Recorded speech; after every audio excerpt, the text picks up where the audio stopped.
మీరు ఎలాంటి బిజినెస్ చేస్తున్నా ఏఐ టూల్స్ ద్వారా మీ బిజినెస్ ని డబుల్ చేసుకోవచ్చు. జస్ట్ 49 రూపీస్ కే ఏఐ టూల్. నమస్కారం, వెల్కమ్ టు సుమన్ టీవీ. నేను గీతాంజలి. డిసెంబర్ 7వ తారీఖున సుబ్రహ్మణ్య షష్ఠి అండి. ఆ రోజున పూజా విధానం కావచ్చు, మనం ఆచరించవలసినటువంటివి, అలాగే నియమబద్ధంగా ఖచ్చితంగా మనం చేయవలసినవి ఏంటో తెలుసుకుందాం. అందులోనూ ఈసారి సుబ్రహ్మణ్య షష్ఠికి చాలా విశేషం ఉంది అని అంటూ ఉన్నారు గురువు గారు. అయితే తెలుసుకుందాం ఆ వివరాలు. అలాగే ఆ రోజున చాలా మందికి కొన్ని సందేహాలు ఉంటాయి. ఆహార నియమాల్లో కావచ్చు, గుడికి వెళ్ళి పూజ చేసుకోవాలా, మనం ఇంట్లోనే పూజ చేసుకోవాలా? కొంతమంది ఏమో ఆ రోజు అసలు ఇంట్లో ఏవి పూజ చేయొద్దు అంటూ ఉంటారు, గుడికే వెళ్ళమంటారు. ఇలా రకరకాల సందేహాలు ఉంటాయి. ఒక్కొక్క ప్రాంతంలో ఒక్కో విధంగా కూడా చేస్తూ ఉంటారు సుబ్రహ్మణ్య షష్ఠిని. కొన్ని ప్రాంతాల్లో మనం వింటాం సుబ్బారాయుడు షష్ఠి అని ఇలా చెప్తూ ఉంటారు. నాగ దేవత ఆరాధన చేయాలా, నాగరాజుకి ఆరాధన చేయాలా, సుబ్రహ్మణ్య స్వామికి చేయాలా? ఇలా చాలా సందేహాలు కదండి. ఇవన్నీ తెలుసుకుందాం. నివృత్తి చేసేందుకు ప్రస్తుతం మనతో పాటు ఉన్నారు ప్రముఖ జ్యోతిష్యులు బ్రహ్మశ్రీ నందిభట్ల శ్రీహరి శర్మ గురువు గారు. వారితో మాట్లాడదాం. గురుగారు నమస్కారం అండి. వాగర్థావివ సంపృక్తౌ వాగర్థ ప్రతిపత్తయే జగతః పితరౌ వందే పార్వతీ పరమేశ్వరౌ. సదాశివ సమారంభాం శంకరాచార్య మధ్యమాం అస్మదాచార్య పర్యంతం వందే గురు పరంపరాం. ఆదిత్యాయ చ సోమాయ మంగళాయ బుధాయ చ గురుశుక్ర శనిభ్యశ్చ రాహవే కేతవే నమః. శృంగేరి జగద్గురు పీఠాధిపతులకి, కంచి పీఠాధిపతులకి నమస్కారములు తెలియజేసుకుంటూ కార్యక్రమాన్ని ప్రారంభిద్దాం. 7వ తారీఖు సుబ్రహ్మణ్య షష్ఠి గురువు గారు. అయితే ఆ రోజు మీరు మాటల్లో అన్నారు చాలా విశేషం ఉంది ఈసారి ఈ 2024వ సంవత్సరంలో అని చెప్పి. ఆ విశేషం ఏంటో చెప్పండి. అలాగే ప్రత్యేకత ఏంటి, అసలు ఎందుకు జరుపుకోవాలి సుబ్రహ్మణ్య షష్ఠి వివరించండి. సుబ్రహ్మణ్య షష్ఠి, సుబ్బారాయుడు షష్ఠి అని అంటుంటారమ్మా. మార్గశిర మాసము శుద్ధ షష్ఠి రోజున ఈ యొక్క కృత్తికుడు అంటే తారకాసుర సంహార నిమిత్తమై సుబ్రహ్మణ్య స్వామి వెలిసినటువంటి రోజు, అనగా జన్మించినటువంటి రోజు. అయితే ఇక 2024 సంవత్సరంలో వచ్చినటువంటి సుబ్బారాయుడు షష్ఠి, సుబ్రహ్మణ్య షష్ఠికి ప్రత్యేకత అడిగారు కదమ్మా. ఈ ప్రత్యేకత ఏంటనంటే, నవగ్రహాలలో కుజుడికి అధిష్టాన దేవత సుబ్రహ్మణ్య స్వామి. కుజుడు అంటేనే సాక్షాత్తు సుబ్రహ్మణ్య స్వామి అని అంటారు. అట్టి కుజుడికి సంబంధించినటువంటి నక్షత్రాలు 3: మృగశిర, చిత్త, ధనిష్ట. ఆ ధనిష్ట నక్షత్రం ఆ సుబ్రహ్మణ్య షష్ఠి రోజున రావడం చాలా విశేషం. కాబట్టి వీక్షించేటువంటి సుమన్ టీవీ ప్రేక్షకులు కూడా ఈ సుబ్రహ్మణ్య షష్ఠి రోజున రుణ సమస్యలతో బాధపడేటువంటి వాళ్ళు, ధన సమస్యలతో బాధపడేటువంటి వాళ్ళు, విద్యాపరంగా ఇబ్బందులు పడేటువంటి వాళ్ళు, ముఖ్యంగా కుజ దోషముతో బాధపడుతుంటారు కదా, అటువంటి వాళ్ళు, ముఖ్యంగా కుజుడు ఎవరి జాతకంలోనైతే బలహీనుడు అవుతాడో వాళ్ళు ఈగోయిస్టిక్ పర్సన్స్ గా ఉంటారు, హిపోక్రసీగా ఉంటుంది వాళ్ళది.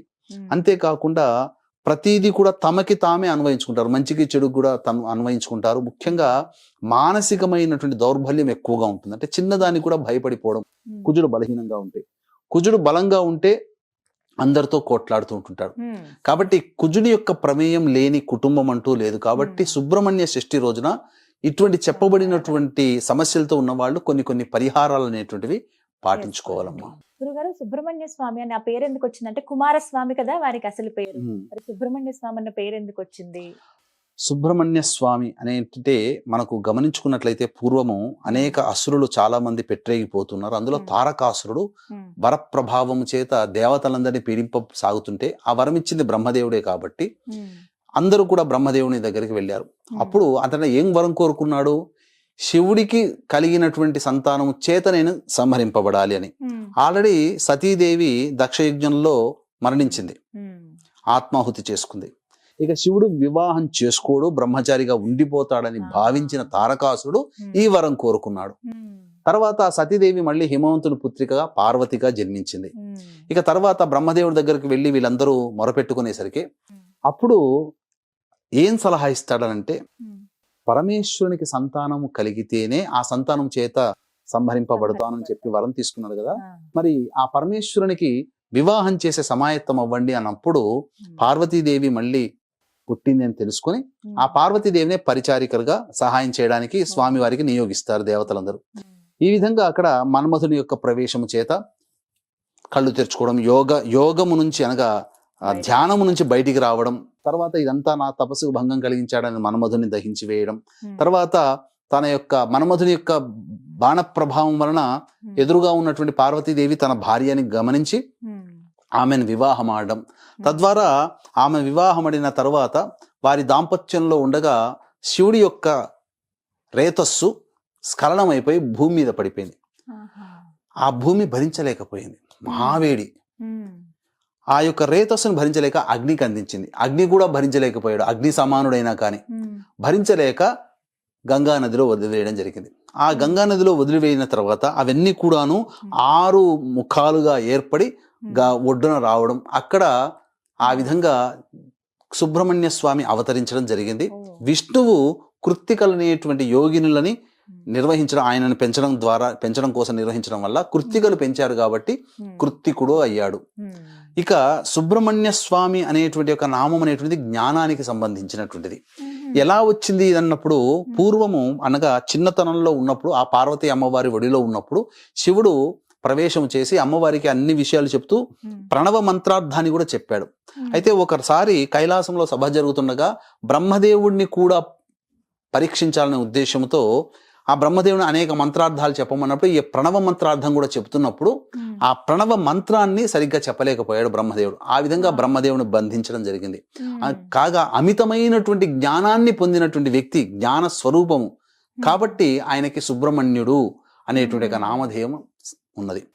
తర్వాత అనేక విధాలుగా ఆ సుబ్రహ్మణ్యుని సుబ్బారాయుడు అని, కృత్తికుడని ఇలా అనేక పేర్లతో పిలవడం జరుగుతుందమ్మా. ఇలా పేర్లన్నీ వల్ల వచ్చాయి. గురుగారు, మరి సుబ్రహ్మణ్య స్వామికి అంటే కుమారస్వామి రూపానికి చూస్తాం మనం, నెమలి వాహనంగా చూస్తాం, అలాగే కోడి కూడా చెప్తూ ఉంటారండి. ఎందుకు ఈ 2 స్వామివారి గురించి చెప్పేటప్పుడు ప్రస్తావిస్తారు? తారకాసుర సంహారం కోసమే పుట్టిన వ్యక్తి కదమ్మా సుబ్రహ్మణ్య స్వామి. ఈ తారకాసుర సంహారము జరిగిన తర్వాత అతని అన్న శూరపద్ముడు, ఈ శూరపద్ముడితో కూడా తారకాసుని యొక్క అన్న శూరపద్ముడు, ఈ శూరపద్మునితో కూడా యుద్ధం చేయాల్సి వచ్చింది. యుద్ధం చేసినప్పుడు 6 రోజులు యుద్ధం చేస్తాడు. ఇక 6వ రోజున ఈ శూరపద్ముడు ఈ యొక్క ఒక పక్షి రూపాన్ని పొందుతాడు, మాయా ప్రభావం చేత చేసి యుద్ధం చేస్తాడు. అప్పుడు తన శూలముతో ఆ యొక్క శూరపద్ముడు పక్షి రూపాన్ని పొందడం, పక్షిని సంహరిస్తాడు. ఆ పక్షి 2గా చీలి ఒకటి నెమలిగా ఒకటి కోడి పుంజుగా మారింది. కోడి పుంజుని ధ్వజంగా పెట్టుకున్నాడు, నెమలిని వాహనంగా చేసుకున్నాడు. ఎందుకు? శూరపద్ముడు శరణు చొచ్చుతాడు, నన్ను రక్షించు మహానుభావ, నీ దాసునిగా ఇప్పటి నుంచేనంటే అప్పుడు నెమలిని వాహనంగా, కోడిని ధ్వజంగా పెట్టుకున్నాడమ్మా. అలాగే కావిడి మోస్తారు కదండి, అది కూడా ఒక నియమంగా పూజగా కూడా చేస్తూ ఉంటారు. అవునమ్మా. ఈ వైభవంగా ఆ చేస్తారు. కావడి మోస్తారు, భక్తిని చాటుకోవడం కోసం శూలాలని నాలిక మీద గుచ్చుకుంటారు, శరీరంలో గుచ్చుకుంటారు, ఇలా గుచ్చుకుంటారు, శరీరంలో వీపులో అనేక భాగాలుగా గుచ్చుకుంటారు. అబ్బో, మనం భరించలేమమ్మా, గగురు పొడిచే విధంగా ఉంటుంది. అన్నిటికంటే ముఖ్యంగా కావడిని మోసుకురావడం అనేటువంటిది ప్రత్యేకించి సుబ్రహ్మణ్య స్వామి ఆరాధనలో చెప్పబడి ఉంది. అనగా ఎందుకు వచ్చింది ఇది అనంటే, పూర్వము అగస్త్య మహాముని కైలాసాన్ని సందర్శించున్నప్పుడు ఆ యొక్క ఈశ్వరుడు వెళుతున్నటువంటి అగస్త్యుని పిలిపించి 2 కొండలనిచ్చి, ఇవి శివశక్తి స్వరూపముగా దక్షిణాది ప్రాంతంలో పెట్టవయ్యా, శివశక్తి స్వరూపముగా ఈ 2 కొండలని ఆరాధనాపూర్వకంగా చెయ్యి అని చెప్పి పంపించగా, అప్పుడు ఆ 2 కొండలని మోసుకుంటూ వెళ్ళలేక అప్పుడు ఈ యొక్క ఇదంబుడు అనేటువంటి యొక్క సంబంధించినటువంటి రాక్షసుడు కనబడతాడు. అగస్త్య మహాముని యొక్క గొప్పతనం తెలుసుకొని ఈ అసురులందరినీ కూడా సంహరించాడు కదా తారకాసురుడు, అనగా అందరినీ కూడా, తారకాసురుని, శూరపద్ముని. కాబట్టి సుబ్రహ్మణ్య స్వామిని ఎలాగైనా గెలవాలంటే అగస్త్యుని యొక్క శక్తి కావాలి, అగస్త్యుని దగ్గర మంత్ర విద్యలు నేర్చుకోవాలి అని చెప్పి వేనోళ్ల పొగిడి అతన్ని శిష్యుడిగా చేసుకోమని అడుగుతాడు. అంతటా అప్పుడు ఉపాయం ఆలోచించినటువంటి అగస్త్య మహాముని ఈ 2 కొండల్ని పట్టుకొని రావయ్యా, అప్పుడు కొంత దక్షిణాది ప్రాంతంకి వెళదాం, అక్కడికి వెళ్ళిన తర్వాత నేను అక్కడ నీకు విద్యలు నేర్పుతాను అని అంటాడు. అంత తర్వాత మరి ఎలా నేను మోయడం అని అంటే, అప్పుడు కొన్ని విద్యలు నేర్పుతాడు. కొన్ని రకాలైనటువంటి విద్యలు నేర్పిన తర్వాత ఆ విద్యలు నేర్పిన ప్రభావం వలన బ్రహ్మదండము ఆ కావడి మోసే దండమైంది, బ్రహ్మదండం. ఇక అష్టనాగులు ఉన్నారు కదమ్మా, ఈ అష్టనాగులు మోసేటువంటి తంత్రులుగా మారారు, తంతిలుగా. అంటే ఈ అష్టనాగులో ఒక వైపున ఈ 4 కావల్ని ఒకటి 4 ఇటువైపున పెట్టుకొని తక్కెళ్ళలో పెట్టుకొని 2 కొండల్ని అందులో పెట్టుకొని మోసుకుంటూ అగస్త్యుని వెంపడి వచ్చాడు. వచ్చిన తర్వాత కొంత రోజులు గడిచిన తర్వాత ఒక చోట సేద తీరుదామని ఈ ఇదంబుడు అనేటువంటి ఒక రాక్షసుడు ఒక చోట ఆగి సేద తీరుతాడు. సేద తీరిన తర్వాత అగస్త్యుడు ఇంకా తొందరగా వెళదాం, సమయం ఆసన్నం అవుతుందంటే ఆ కావడిని పట్టుకొని లేస్తే, దండాన్ని పట్టుకొని లేస్తే ఒకటి లేస్తుంది కానీ ఒకటి అక్కడే ఉంటుంది. ఎందుకు ఇలా బరువుగా ఉంది, అసలు లేవట్లేదు అని చెప్పి ఇదంబుడు పైకి వెళ్ళి చూస్తే అక్కడ ఎందుకనంటే ఈ సుబ్రహ్మణ్య స్వామి అసుర సంహారం చేయడానికే కదా పుట్టాడు. అందరూ అసురులు చనిపోయారు, కానీ ఈ ఇదంబుడు ఒక్కడే మిగిలిపోయాడు. కాబట్టి ఈ ఇదంబుని సంహరించాలని అక్కడ ఆ విధంగా వచ్చి ఆ యొక్క ఒక కొండ మీద తాను నిల్చున్నాడు. ఈ బాలుడు ఉండడం వల్లనే ఈ కొండ పైకి లేవట్లేదు, నేను ప్రయాణానికి ఇబ్బందిగా ఉంది, గురువు గారి దగ్గరికి వెళ్ళి నేను మంత్రోపదేశం తీసుకొని విద్యలు పొందాలని చెప్పి ఆ బాలుడితో యుద్ధం చేస్తాడు. ఆ యుద్ధం చేసినప్పుడు బాగా గొప్పగా యుద్ధం జరిగిన తర్వాత కుమారస్వామి ధాటికి తట్టుకోలేక మూర్ఛిల్లిపోతాడు. మూర్ఛిల్లిపోయినప్పుడు ఈ వార్త అతని భార్యకి తెలుస్తుంది. అతని భార్య 2 కుండలలో ఆవు పాలు పట్టుకుని వచ్చి అతనికి నా భర్తను నాకు ఇప్పించమని చెప్పి ఆ యొక్క పాలని అతనికి సమర్పిస్తుంది. ఆ విధంగా మెచ్చినటువంటి ఆ ఇదంబుణ్ణి రక్షిస్తాడు, సంహరించకుండా వదిలిపెడతాడు. ఇక ఈ కథ ద్వారా కావడి మోసుకుంటూ వచ్చినటువంటి సందర్భంగా అది పళని క్షేత్రం అయింది. ఆ ఇదంబుడు వదిలిపెట్టినటువంటి కొండ ఏదైతే ఉందో అది పళని సుబ్రహ్మణ్య క్షేత్రం. కాబట్టి అక్కడ వెలిసినటువంటిది, కొండ మీద వెలిశాడు ఇప్పటికీ కూడా. కాబట్టి ఆ పళనిలోనే ఈ నవపాషాణ లింగం అనేటువంటిది ఉన్నది. అనేక రకాలైనటువంటి రహస్య రోగాలకి కూడా ఆ నవపాషాణ లింగము అనేటువంటిది వాడబడుతుంది. విగ్రహం కూడా అంతే, నవపాషాణంతో చేశారు. అది తమిళనాడులో సిద్ధి పొందినటువంటి భోగేశ్వర్ అనేటువంటి ఒక సిద్ధ పురుషుడు. మనకు నాగార్జునుడు అయితే ఎట్లయితే ఆయుర్వేదంలో సిద్ధ పురుషుడో 21 మంది సిద్ధ పురుషులు, అందులో నాగార్జునుడు ఒకడు, భోగేశ్వరు కూడా ఒకడు. అలాగే ఈ సంబంధించినటువంటి కావడి అప్పటి నుంచి ఆరాధనలోకి వచ్చిందమ్మా. అప్పటి నుంచి చేశారు. ఇప్పుడు కూడా అంటే ఎలా మోసుకుని వస్తారని అందులో ఏమి పెట్టుకుంటారు? అందులో అన్ని కూడా స్వామి వారిని అభిషేకం చేయడానికి అభిషేక జలాలు. ఇదే కావడి ఆచారం నార్త్ సైడ్ లో కూడా ఈ శ్రావణ మాసంలో మహాదేవ్ బాబా, భోలే బాబా అనే నామంతో ఆ యొక్క శివునికి అభిషేకం జలాలు, అంటే వాళ్ళ ఊర్లో ఉన్నటువంటి తటాకము సరస్సులో ఉన్న నీళ్లు, వాళ్ళు ఎక్కడైతే ఉంటారో అక్కడ అన్ని నీళ్లు పట్టుకుని వచ్చి ఆ నీటితో అభిషేకం చేస్తారు. పరమ పవిత్రంగా పూజించుకుంటారమ్మా ఆ కావడి. అయితే ఇది ఆ రోజున. అయితే ఇప్పుడు పూజ విషయాలు మాట్లాడదామండి. ఎలా చేసుకోవాలి, ఇంట్లో పూజ ఎలా చేసుకోవాలి? ఖచ్చితంగా ఆలయానికి వెళ్ళవలసిందేనా?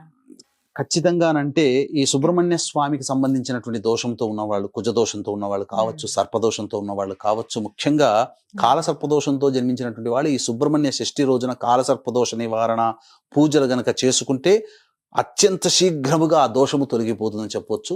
ఇక సాధారణంగా సమస్యలతో ఇబ్బంది పడేటువంటి వాళ్ళు, ముఖ్యంగా కొంతమందికి ఈ యొక్క స్కిన్ ఎలర్జీ ఉంటుంది, ఈ స్కిన్ ఎలర్జీ.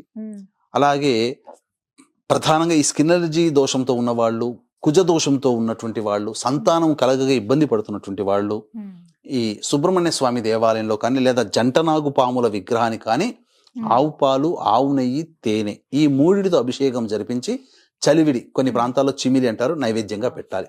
ఈ విధంగా ఆ రోజున చెయ్యాలి. ఉపవాస నియమాన్ని పాటించాలి ఆ రోజున ఖచ్చితంగా. తరువాత కొన్ని క్షేత్రాల్లో, కొన్ని ప్రాంతాలలో ఈ సుబ్రహ్మణ్య స్వామి ఆరాధన అనేటువంటిది చేస్తారు. ఆ రోజంతా ఉపవాసం ఉండి తెల్లవారి సప్తమి తిథి ఉంటుంది కదా, ఆ రోజున బ్రాహ్మణుని పిలిపించి, అనగా బ్రహ్మచారికి ఆ విధంగా ఇంటికి పిలిపించుకొని అతనికి భోజనము, తాంబూలాదులు, దక్షిణ తాంబూలాదులు ఇచ్చి, బ్రహ్మచారికి ఎర్రటి వస్త్రము, రాగి పంచపాత్ర అంటే రాగి గ్లాసు, ఉద్ధరిణి, పళ్ళెము, అలాగే ఎర్ర చందనముతో చేసినటువంటి జపమాల, మరియు గుమ్మడికాయ, తర్వాత బూడిద గుమ్మడికాయ, తర్వాత ఒక గంధపు చెక్క, ఇవన్నీ దానం ఇస్తారమ్మా. కందులు కూడా దానం ఇస్తారు. కుజదోషంతో ఉన్నటువంటి వాళ్ళు ఆ బ్రాహ్మణుడికి ఎర్రటి వర్ణము, ఎరుపు రంగు ఉన్నటువంటి బ్రహ్మచారికి ఇవి దానం ఇస్తారు. తద్వారా కుజుని యొక్క అనుగ్రహం కలుగుతుంది. ఇక రుణ సమస్యలతో బాధపడేటువంటి వాళ్ళు రుణ విమోచక అంగారక స్తోత్రాన్ని వీలైనన్ని సార్లు ఆ రోజంతా పఠిస్తే చాలా మంచిది. ఎందుకనంటే ధనిష్ఠా నక్షత్రం వచ్చింది ఆ రోజున, కుజుని యొక్క నక్షత్రం ఆ రోజున. కాబట్టి ఈ యొక్క రుణ విమోచక అంగారక స్తోత్రాన్ని 108 సార్లు గనక పారాయణం చేస్తే రావలసిన రాణి బాకీలు అన్నీ వస్తాయి. తర్వాత ఏదైనా వెహికల్ లోన్ కోసం కానీ, హౌస్ లోన్ కోసం ప్రయత్నం చేస్తే ఇబ్బందులు పడుతుంటారు కదా, అవన్నీ కూడా క్లియర్ అవుతాయమ్మా. చక్కగా చేయవచ్చు. ఆహార నియమాలు ఏమైనా ఉంటాయండి ఈ రోజు? ఆ రోజున మాంసాహారం భుజించకుండా ఉపవాసం ఉండి, మద్యపానము, మాంసాహారము, దాంపత్యం లేకుండా ఉండి ఆ రోజున రాత్రి చంద్రుని దర్శనం చేసుకొని భుజించవచ్చమ్మా, తప్పలేదు. ఒకవేళ ఉపవాసం ఉండదలుచుకుంటే ఉండవచ్చు, తర్వాత రోజు స్వీకరించవచ్చు. ఈ విధంగా పూర్తిగా సుబ్రహ్మణ్య షష్ఠి చేయొచ్చు. కానీ ధనిష్ట నక్షత్రంతో కూడుకుని రావడం అనేది చాలా విశేషం అమ్మా. వీక్షించేటువంటి ప్రేక్షకులకు కూడా ఈ సంబంధించినటువంటి డిసెంబర్ 15వ తారీఖు రోజున దత్త జయంతి సందర్భంగా సుప్రసిద్ధ కాశీ క్షేత్రంలో జాతకరీత్యా కలుగు విద్య, వివాహ, ఉద్యోగ, దాంపత్య, సంతాన, అనారోగ్య సమస్యల నివారణకి మరియు గోచారరీత్యా వృషభ, మిథున, కర్కాటక, సింహతులు, వృశ్చిక, మకర, కుంభమీన రాశిలో జన్మించిన వారికి శనిదోష పరిహారార్థమై సర్వదోష నివారణ పూజలు, హోమాలు పర్ హెడ్ 1500 రూపాయలకు చేయించడం జరుగుతుంది. అవకాశం ఉన్న వాళ్ళు కార్యక్రమం తదనంతరం కాంటాక్ట్ చేసి మీ గోత్రనామాలు నమోదు చేసుకోవచ్చు. చక్కగా వివరించారు గురుగారు. నమస్కారం అండి. సర్వం శ్రీ ఉమామహేశ్వర పరబ్రహ్మార్పణమస్తు.